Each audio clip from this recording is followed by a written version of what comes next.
L'anacardier, d'arbre écologique, il est devenu un arbre économique. Il constitue avec le coton ce qu'est le binôme café-cacao pour le sud de la Côte d'Ivoire. Le bémol, les plantations n'ont pas évolué conformément au nouveau statut de l'arbre, c'est-à-dire passer de forêt d'anacardier à champ. L'anacardier a besoin donc d'un espace de 100 mètres carrés par arbre, ce qui fait donc au total 100 arbres par hectare.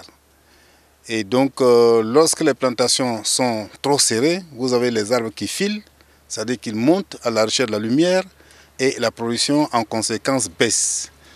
Voilà qui explique la réhabilitation des plantations pour les rendre moins denses et donc plus productives.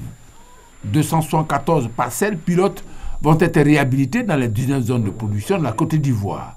L'ANADER, l'Agence nationale pour le développement rural, a reçu les kits nécessaires à la réalisation de cette opération de réhabilitation. Quand il s'agissait de conseiller aux producteurs d'élaguer ces plantations avec des haches ou des machettes, c'était véritablement pénible.